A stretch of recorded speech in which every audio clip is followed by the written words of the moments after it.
It has been over 2 months since I've taken the C7 Corvette Z06 out for a drive, so I thought this would be the perfect time to give you guys my honest reaction to 650 horsepower and 650 pound-feet of torque, but we can't forget the weight of the car being 3,400 to 3,500 pounds. That is truly what makes this car as insane as it is. Now, there are a few new complaints I actually do have with the C7 Corvette Z06 that I'm gonna cover, but I'll say right off of the bat, one of them is certainly not the looks. I have never been able to get tired of just looking at this missile-like machine. For those of you that do watch the channel, I recently purchased a Shelby GT350, and sure, there's some things I like about that car more than the C7 Z06, but I just can't say the Shelby looks better than this. I mean, it is literal perfection. I mean, the spec has been chosen very nicely as well. Black and white with the red accents is absolutely beautiful. With that in mind, guys, let's go ahead and hop in here and give this thing a start. I went to press the clutch because I'm so used to the Shelby. Oh man, my Shelby does not have those animations. Feels so good to be back in here again. Let's start it up.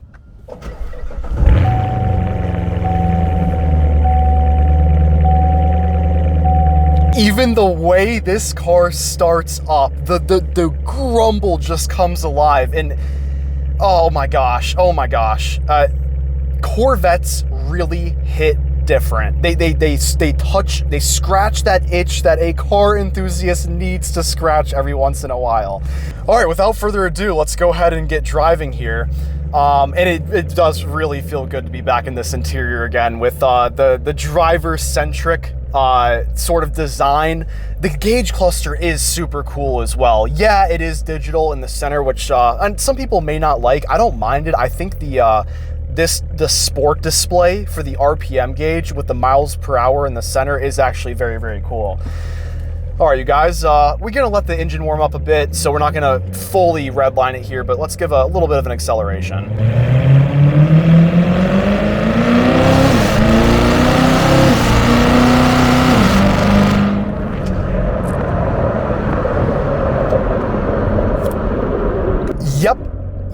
Yep. Even going just below 4,000 RPM, the feeling you get from accelerating in this car, whether you're the driver or the passenger, is simply unmatched to literally any other car, even close to the $70,000 price range. If you guys remember, I drove a yellow C7 Corvette Z06 on this channel that had 70,000 rental miles on the car, and it literally drove as well as this drives right now. And this is, oh, don't go, thank you.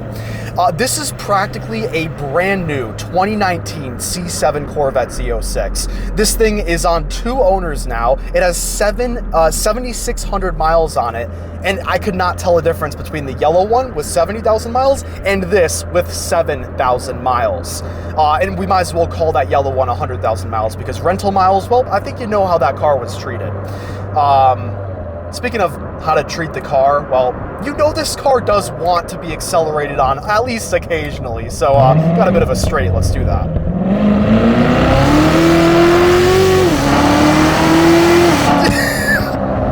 Oh, don't be a cop, please don't be a cop, okay. Oh my gosh. I generally, guys, if you could see my eyes right now, they're tearing up. Wow. The feeling you get out of driving this car and accelerating like that, you just feel like a free person. You feel like a kid again. I cannot, it's so hard to actually articulate and describe the feeling. I mean, it's not only the G-forces that you're experiencing getting pushed back in your seat. Why are people driving so bad today? It is also the sound that you listen to. It is knowing that you're in the driver's seat of such a cool car. Guys, C8 Corvettes and C6 Corvettes, Who is honking their horn, guys? What is going on? I see C6s and C6s and C7s C6s and C8s everywhere, but I'm starting to rarely see C7 Corvettes. I don't know what that's about, but that makes the C7 Corvette even more cool than it originally was. I like rare cars, of course.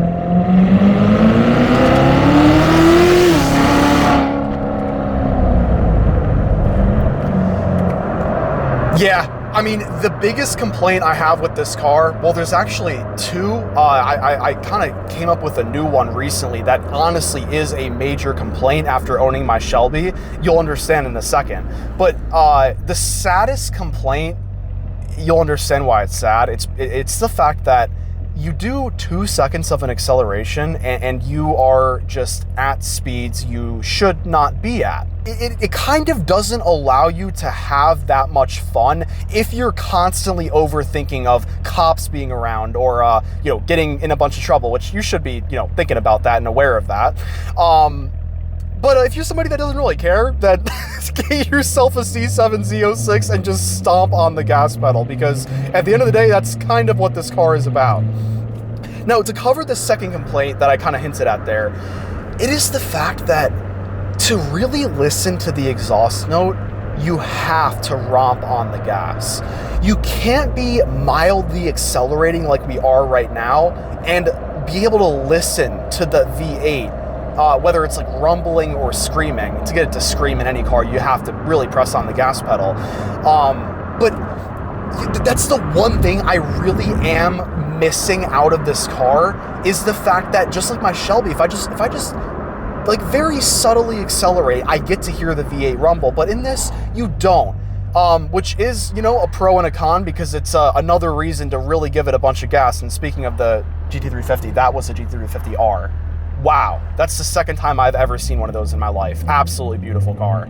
All right, screw the Shelby. We did a little bit of a pull on the road there, but how about a launch? Let's see what this thing is capable of. And then we're gonna give it a good test in the corners. There's a roundabout right up there as well. Ready? 3, 2, 1, go. Oh my. Oh my.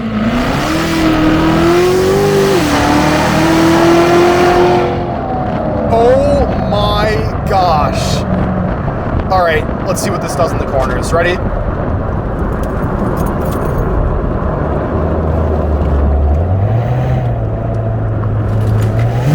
Wow.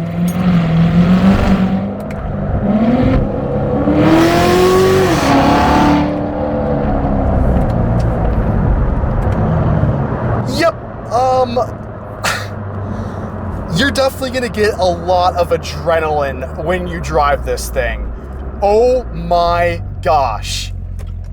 Guys, this thing makes so much power that even with 335s in the rear, we were still severely fighting for traction there. But I've said this in previous videos, I do really love that about C7 Corvettes, because you really have to be doing something severely stupid to lose control of this car. I feel like the car genuinely has my back. Now, if you turn traction off, probably going to be a bit of a different story, but this thing knows what it's capable of, and all you have to do is, I mean, yeah, there's some skill that goes into it, but when you're working with 650 horsepower and 650 pound-feet of torque, you do not want a car that cannot contain its own power. So I'd say that is a really lovely thing about being behind the wheel of this car.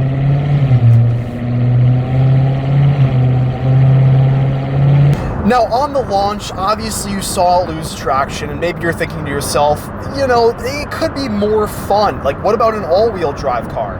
Well, rear-wheel drive is fun in its own way, but where this car really, really shines, and if you ever have a passenger riding along with you, what you want to do is a second gear rolling acceleration. That is the best feeling you can get out of this car. Exhibit A.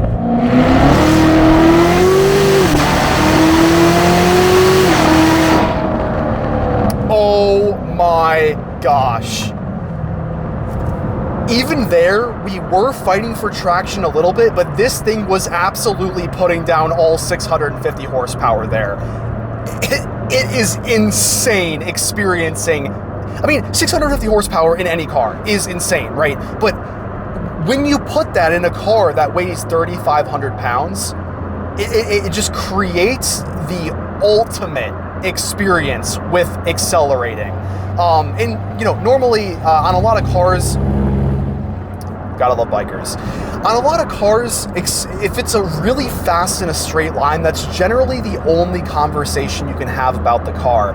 But then there's the excitement you get, the smile that the sound puts on your face, the ability to really push this thing in the corners.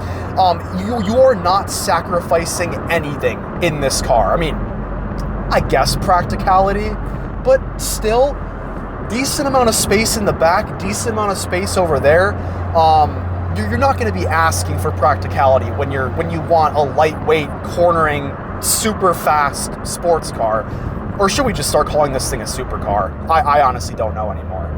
All right, we got another roundabout here, so let's go ahead and give it a go.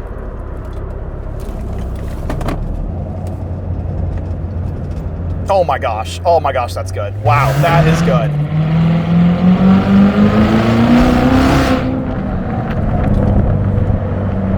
Yeah, this is just not a car you want to hop into if you have not driven fast cars before, because all those pops.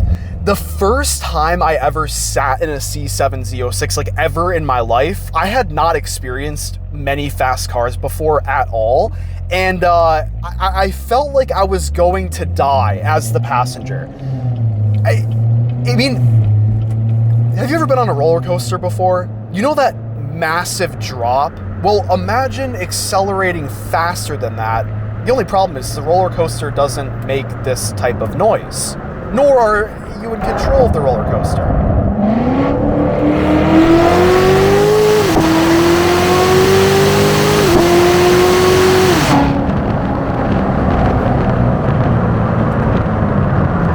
Yeah, so we reached about, I think that was 27 miles an hour.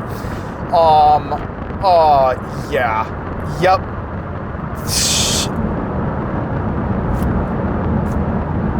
$70,000. You're beating literally every single car on the road. Oh, see a Corvette right there?